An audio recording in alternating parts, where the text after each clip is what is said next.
नमस्कार, जम्मू कश्मीर की खास खबरों में आपका स्वागत है। मैं हूं साहिल केरनी। चलिए शुरुआत करते हैं खबरों की। पीडीपी से किनारा कर पिछले दिनों भारतीय जनता पार्टी में शामिल हुए पूर्व एमएलसी सुरेंद्र चौधरी ने आज एक बार फिर से ये साबित कर दिया कि आखिर क्यों नौशहरा में उनका इतना दबदबा और रसूख है। भाजपा में शामिल होने के बाद आज पहली बार पार्टी की प्रदेश इकाई के दिग्गज नेताओं के साथ नौशहरा पहुंचे सुरेंद्र चौधरी के समर्थकों ने आज उनका और उनकी पार्टी के सहयोगियों का भव्य स्वागत किया। भाजपा नेताओं और कार्यकर्ताओं ने वहां भव्य शक्ति प्रदर्शन किया, जिससे विरोधी दलों के भी पसीने छूट गए। सांसद जुगल किशोर, पूर्व डिप्टी सीएम कविंदर गुप्ता, भाजपा के प्रदेश अध्यक्ष रविंद्र रैना और पार्टी के वरिष्ठ नेता देवेंद्र सिंह राणा भी इस मौके पर मौजूद थे।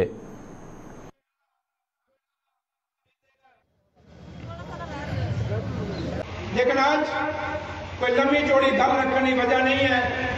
लेकिन एक चीज मैं कहूंगा मेरे बुजुर्गों, मेरे वीरों, मैं जो 2012 च पहला इलेक्शन इस इलाके च लड़िया, हर कोई कहना सी कि सुरेंद्र चौधरी कितना वोट लै जाएगा, सिर्फ 3000 लेगा, 3 तो ऊपर नहीं लेगा। तो जो मैं 12,500 वोट लिया और दूसरे नंबर पर रहता और कांग्रेसी 3 नंबर बस कर बैठे ना, तो लोग हैरान हो गए सन कि सुरेंद्र चौधरी ने वर्करों का कमाल है।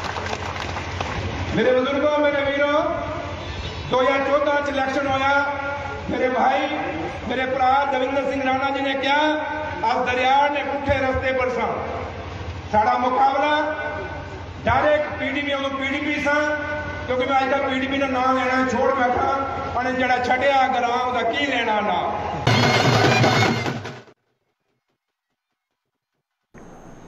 जम्मू कश्मीर में साक्षरता दर बढ़ाने के सरकार के दावों की पोल खुल चुकी है। इस बार सरकार के दावों की पोल खोली है डोडा जिले के दूर दराज के इलाके मल्लन देसा के लोगों ने। इन लोगों की माने तो उनके इलाके में स्थित गवर्नमेंट हायर सेकेंडरी स्कूल में 560 बच्चों ने दाखिला लिया है, जिन्हें पढ़ाने के लिए मात्र 2 टीचरों को वहां तैनात किया गया है। आज डोडा में इन लोगों ने डीसी कार्यालय के बाहर प्रदर्शन करते हुए आरोप लगाया कि शिक्षा विभाग के उच्च अधिकारियों को बार बार अवगत करवाने के बावजूद भी उनकी सुनवाई नहीं हो पा रही है। स्कूल में स्टाफ की कमी से उनके बच्चों का भविष्य दांव पर लग गया है, लिहाजा स्कूल में पर्याप्त स्टाफ की तैनाती जल्द से जल्द की जानी चाहिए। मैं जनाब इससे पहले हम सीओ डोडा के पास भी गए, डीसी डोडा के पास भी गए।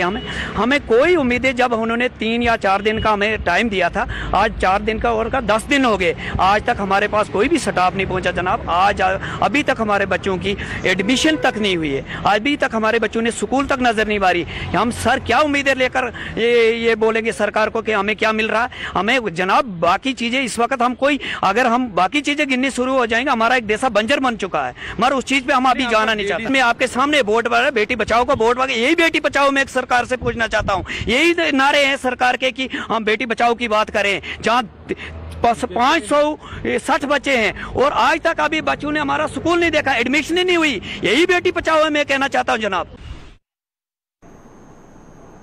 आईआरपी के समर्पित अधिकारियों और जवानों को विशिष्ट सेवाओं के लिए सम्मानित किया गया है। कठुआ स्थित आईआरपी 19वीं बटालियन मुख्यालय में आयोजित पुरस्कार समारोह के दौरान एसएसपी रामतोष कमांडेंट सहित अन्य अधिकारियों ने इन अधिकारियों और जवानों को सम्मान देकर उनकी सेवाओं की सराहना की और नगद पुरस्कार के साथ साथ प्रशस्ति पत्र भी सौंपे।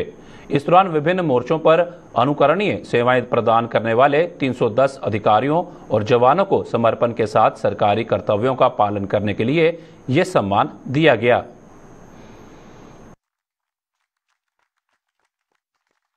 आपने विपरीत परिस्थितियों में भी काम अपना सही तरीके से करना है, प्रोफेशनल ढंग से करना है, जैसा पुलिस का होता है काम वैसा करना है।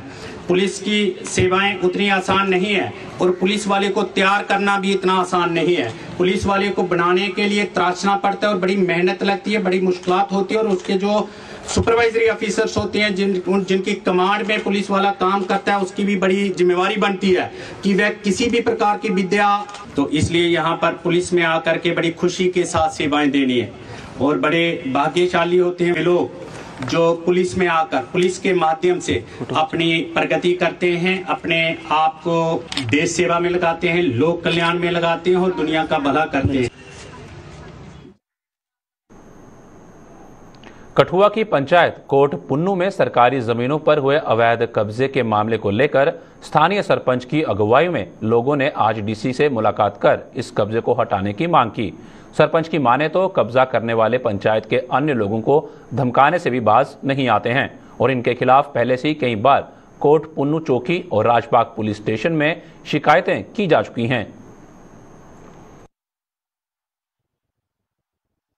ये लोग जब से यहाँ पे आए हुए हैं, जो हमारे छोटे गुज्जर कम्युनिटी के लोग हैं, जो गरीब गुज्जर थे, इन्होंने उनका भी जीना जो है वो मुश्किल कर दिया है। ना तो उनको ये चारा खरीदने देते हैं, ना एग्रीकल्चर प्रोड्यूस कुछ भी हो जिसमें आप पराली कह सकते हैं, दूड़ी कह सकते हैं, कुछ भी कह सकते हैं, वो ना तो छोटे गुज्जरों को ये लोग खरीदने देते हैं और ना हमें बेचने देते हैं। पहले इन्होंने स्टार्टिंग में हमारे लोगों के साथ ऐसे थ्रेटनिंग करना शुरू की उनको कि आप लोग किसी दूसरे को बेचोगे तो हम इसको डिस्ट्रॉय कर देंगे। पिछले 5 साल से रेगुलर पुलिस पोस्ट कोट पुन्नू और राजबाग थाना के अंदर इनके खिलाफ कई एप्लीकेशंस जो हैं वो गुज्जर समुदाय के द्वारा भी दी गई हैं और हमारे द्वारा भी दी गई हैं। डिपार्टमेंट उस जमीन के ऊपर कोई कार्रवाई करे, लीगल एक्शन ले और डीसी साहब ने उसकी एविक्शन के लिए तहसीलदार हीरानगर को ऑर्डर किया है कि उस जमीन को एविक्ट करवाया जाए और खाली करवा के वहां पर गाँव वासियों को वो जमीन दी जाए। भाजपा संगठन महामंत्री अशोक कोल ने आज जम्मू के त्रिकुटा नगर में स्थित वैक्सीनेशन सेंटर का दौरा किया। संगठन महामंत्री ने इस मौके पर कहा कि भारतीय जनता पार्टी की ओर से वैक्सीनेशन को लेकर एक ड्राइव शुरू की गई है, जिसका उद्देश्य वैक्सीनेशन सेंटर के साथ साथ स्कूलों में जाकर 12 से 14 साल के बच्चों को वैक्सीनेशन के प्रति जागरूक किया जाएगा, ताकि कोई भी बच्चा बिना वैक्सीनेशन के न रह पाए। इसके साथ ही अशोक कोल ने वैक्सीनेशन कर रहे स्वास्थ्य कर्मियों की भी सराहना की। हैं कि 21 जून 2021 से हमारे देश में वैक्सीनेशन की एक बहुत बड़ी ड्राइव चली है, जो आज की डेट में तकरीबन 180 करोड़ से ज़्यादा लोगों को वैक्सीन ये लग गई है। ये बहुत बड़ी बात है। 12 साल से लेकर 14 साल के बच्चों को भी और 14 से लेकर 18 साल के बच्चों को पहले ही लगी थी, अभी 12 से 14 साल के बच्चों को ये लग रही है। उसी निमित्त हम लोग भी भारतीय जनता पार्टी ने भी एक ड्राइव ली है आज के दिन कि हम सभी वैक्सीनेशन सेंटर्स में जाकर बच्चों को भी अवेयर करेंगे कि वो स्कूलों में भी जाएंगे। हमारे युवा मोर्चा के लोग स्कूलों में जा रहे हैं और बच्चों को अवेयर कर रहे हैं 12 से 14 साल के बच्चों को वैक्सीन करें। और जिन हमारे कर्मचारियों ने, जिन हमारे डॉक्टर्स ने इतना बड़ा काम किया है, उनको भी आज के दिन हम बधाई दे रहे हैं कि इतना बड़ा जो अचीव करना था टारगेट, उस टारगेट को हमारे डॉक्टरों के कारण ही अचीव हुआ है, हमारे पैरामेडिकल स्टाफ के कारण ही अचीव हुआ है। उनको भी आज शुभकामनाएं, उनको भी बधाई देना, उनको भी कॉन्ग्रेचुलेट करना कि आपके अथक परिश्रम से, आपके अथक मेहनत से हम इस मिशन में कामयाब हुए हैं। महंगाई के खिलाफ मोर्चा खोलते हुए जम्मू कश्मीर अपनी पार्टी के महिला विंग ने जम्मू में आज प्रदर्शन किया। महिला विंग की संभागीय उप प्रधान रूपाली रानी की अगुवाई में महिलाओं ने पार्टी के जम्मू कार्यालय से एक रैली निकाली और सरकार के खिलाफ जोरदार नारेबाजी की। अपनी पार्टी ने आरोप लगाया कि सरकार अब महिलाओं को भी सड़कों पर उतरने को मजबूर कर रही है और अगर महंगाई पर अंकुश न लगाया गया तो वो इस आंदोलन को और गति देने पर मजबूर हो जाएंगी। मैं आज मजबूर होकर, मेरी महिलाओं घर से बाहर निकली, आज मजबूर होकर बाहर निकली हैं कि इतनी महंगाई की वजह से आज बाहर निकली हैं, क्योंकि किचन में महिला नहीं देखना पड़ता है। सिलेंडर के दाम देखो अब इतने महंगे हो गए हैं, सब्जियों के दाम देखो इतने महंगे हो गए, पेट्रोल के दाम देखो इतने महंगे हो गए हैं। जम्मू की जनता बहुत परेशान है, कोई भी रोड पे आना नहीं चाहता है। आज ऐसा टाइम आ गया है कि जम्मू की लेडीज बाहर आ रही है, बच्चियां बाहर आ रही है। ये आज हमारा एक छोटा सा प्रोटेस्ट है, क्योंकि अगर हमारी डिमांडें पूरी नहीं करेंगे हम हर जगह में रोड ब्लॉक करेंगे। मानदेय बढ़ाने की मांग को लेकर आंगनवाड़ी वर्करों ने जम्मू में आज एक बार फिर प्रदर्शन किया।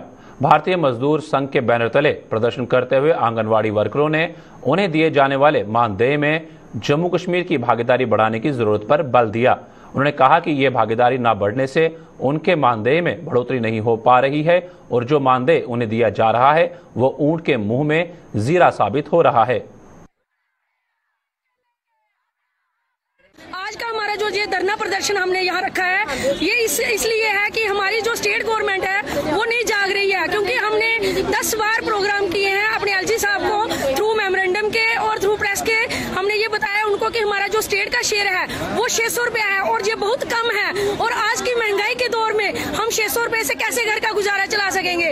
और हमारा एलजी साहब से ये रिक्वेस्ट करते हैं कि हमारा जल्द से जल्द जो स्टेट शेयर है वो बढ़ाया जाए, नहीं तो हम इससे भी उग्र प्रदर्शन करने जा रहे हैं। और हमारे जो बीजेपी के लीडर हैं यहाँ पे MP MLAs हैं, उनको भी हम ये अपील करते हैं उनके आगे भी कि हमारा जो स्टेट का शेयर है उसको बढ़ाएं ताकि हम जो अपनी खुशहाल जिंदगी जी सकें। जम्मू में अपना जनाधार तेजी से साथ बढ़ा रही भारतीय जनता पार्टी के परिवार में आज और इजाफा हुआ है। भाजपा ने आज बेलीचराना इलाके में एक कार्यक्रम का आयोजन कर गुज्जर समाज के कई लोगों को अपने साथ जोड़ा, जिन्होंने कंधे से कंधा मिलाकर पार्टी का साथ देने का भरोसा दिया। इस कार्यक्रम का आयोजन भाजपा के वरिष्ठ नेता युद्धवीर सेठी की अध्यक्षता में किया गया था। आज इन्होंने विश्वास हो गया कि भारतीय जनता पार्टी ही एक ऐसी पार्टी है जिन्हें 70 साल गुजरात का उत्थान करा दिए, जियां SST दियां 9 सीटां दित्तियां, जियां इत्थे फॉरेस्ट एक्ट लागू किया गया। ये लोग उन समझते ने कि इन्होंने वोट बैंक की राजनीति वास्ते 70 साल तक यूज करने वाली पार्टियां अज उन्होंने फुल अपना आखिरी इन्होंने मोड़ लगा दी है। अगली मोड़ हूँ भारतीय जनता पार्टी नू लगा के ये भारतीय जनता पार्टी नू मजबूत करके हूँ अपने गुज्जर बरादरी नू अगे लैके जाना चाहते ने। और जिस जोश के नाल अज इन्होंने साडा स्वागत किया, उसी जोश नाल भारतीय जनता पार्टी एक गुज्जर समाज का जम्मू कश्मीरी स्वागत करके 9 सीटां ते इन्हों लड़ा के इन्हां दी कौम नू अगे लेके जान दा जो वचन निंदर भाई मोदी ने 2014 की रैली दिता सी, असी पूरा करके जाए करने। जम्मू नगर निगम के निर्दलीय व कांग्रेस पार्षद निगम के कामकाज से खुश नजर नहीं आ रहे हैं। पार्षद द्वारका चौधरी ने आज एक प्रेस कॉन्फ्रेंस कर जनरल हाउस की बैठक न बुलाए जाने और विभिन्न वार्डों के विकास कार्यों से संबंधित कुछ मुद्दे उठाते हुए निगम पर निशाना साधा। इन तमाम मुद्दों पर क्या कहना था उनका, आइए देखते हैं। करने का एक तो जनरल हाउस की मीटिंग जहाँ पे हो नहीं रही, हमारे एक्ट के मुताबिक उसको हर महीने में करना चाहिए, लेकिन उन्होंने पिछले 5 महीने से दोबारा नहीं करी। बहुत से मुद्दे हैं जो हमने वहाँ पे डिस्कस करने हैं। हमारी आज लाइटें जो हैं, स्ट्रीट लाइटों का मसला है, हमारे PHE का मसला है, वहाँ पे इन्होंने 10-10 लाख रुपए के कामों के लिए बोला, आज तक कुछ भी नहीं दिया, ना तो उसके टेंडर लगे, ना कोई उसकी पाइपें डाली। तो मैं कहता हूँ कि PHE डिपार्टमेंट GMC में देने का मतलब क्या था? अगर गवर्नमेंट ने दिया है तो उसके साथ फंड्स क्यों नहीं दिए? इन्होंने बोला था, वो भी अभी तक कुछ नहीं। जो बाकी चीजें हो रही हैं, कई जगह कंट्रैक्टरों ने पिछले दिनों ब्लैक टॉपिंग डाली थी, वो उखड़ चुकी है। जहां वो बात करो जी उसकी गारंटी है, कब गारंटी है भाई? अगर आज हम 6 महीने का बोल रहे हैं कि लोग वो उखड़ गई है तो उसको ठीक करवाओ। जो ठेकेदार वहां के हैं उनकी आप पेमेंट कर देते हो, क्यों करते हो? क्या लालच है आपको? पहले उसका 1 साल देख लो। मैं कहूंगा कि जल्दी से जल्दी उन चीजों को ठीक करवाना चाहिए। और स्ट्रीट लाइटों का मसला भी है, जो पुराने मसले हैं, हाउस नंबरिंग है, जम्मू के अंदर कहीं नहीं लगाई। हमेशा पहले दिन की हम बात कर रहे हैं और वो कहते हैं नहीं जी वो अभी सेंट्रल की तरफ से आ रहा है, अभी एक नई एजेंसी आएगी वो हाउस नंबरिंग करेगी, कुछ नहीं हुआ। तो बहुत से मुद्दे हैं जो हमने हाउस में डिस्कस अभी करने थे, लेकिन उन्होंने मीटिंग डाल के सालते 5-5, 6-6 महीने मीटिंग नहीं करते, जिसकी वजह से काम सफल होते हैं। देश की आंतरिक सुरक्षा का दायित्व बखूबी निभाने वाली CRPF समाज के प्रति अपने फर्ज को भी बखूबी अंजाम दे रही है। इसी कड़ी में आज CRPF की 160वीं बटालियन ने जम्मू के भौर कैंप इलाके में मेडिकल कैंप लगाकर कई लोगों को सुविधा पहुंचाई। वहीं टंगमर के कुंजर इलाके में CRPF की 176वीं बटालियन ने एक ऐसे ही कैंप का आयोजन किया था, जिसका कई लोगों ने लाभ उठाया।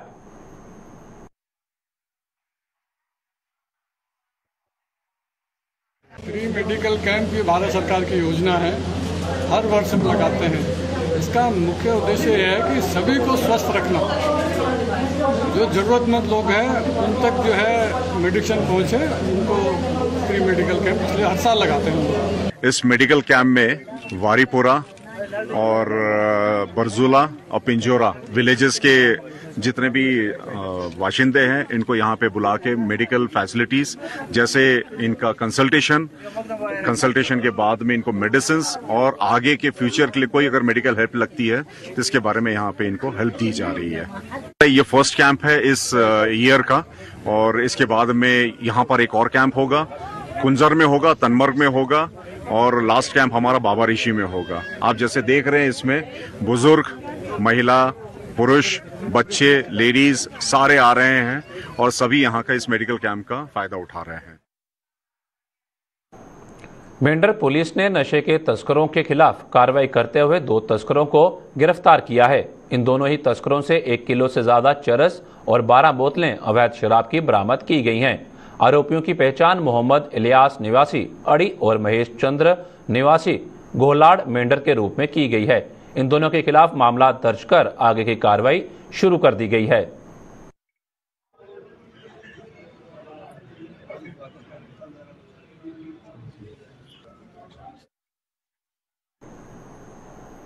जम्मू नगर निगम जल्द ही उन वार्डों को सम्मानित करने जा रहा है जहां स्वच्छता के लिहाज से बेहद उम्दा काम किया जा रहा है। ऐसे वार्डों की निशानदेही के लिए निगम की ओर से कमेटी का गठन किया गया है जो जल्द ही अपना काम शुरू करने वाली है। जम्मू के मेयर चंद्रमोहन गुप्ता ने आज एक प्रेस कॉन्फ्रेंस के दौरान यह जानकारी दी।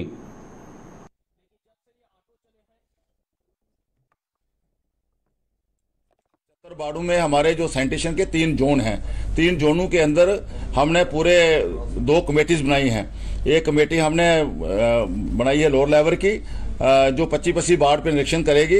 कौन से 5-5 वार्ड टॉप 5 आते हैं 25 में से वो कमेटी रिजल्ट देगी। जो दूसरी कमेटी हमारी होगी उसको, वो दूसरी कमेटी उन 5 में से 3-3 वार्ड जो होंगे फर्स्ट, सेकंड, थर्ड उनकी घोषणा करके वो हमें रिपोर्ट देगी। उसके बाद जिस तरह पूरे हमारे 3 जोन हैं, 3 तो 9 जो हमारे फर्स्ट, सेकंड, थर्ड आएंगे हर जोन वाइज उनको हम सम्मानित भी करेंगे। उनके जो कॉर्पोरेटर्स होंगे या वहां का सैनिटेशन स्टाफ होगा और उसमें लोगों का भी सहयोग, एक अच्छा मैसेज आएगा। जिस जोन में जो वार्ड फर्स्ट, सेकंड, थर्ड आएगा लोग उसको देखेंगे जाके भाई इसमें क्या खास चीज है, ये कैसे फर्स्ट, सेकंड, थर्ड आया है, इसमें क्या रोल है, लोगों का क्या रोल है, ऑनरेबल कॉर्पोरेटर का क्या रोल है, समाज का क्या रोल है। ये सारा करके जी आदरणीय प्रधानमंत्री जी ने, नरेंद्र मोदी जी ने ये हमें कहा था। जम्मू कश्मीर की खास खबरों में फिलहाल इतना ही। दीजिए इजाजत। नमस्कार।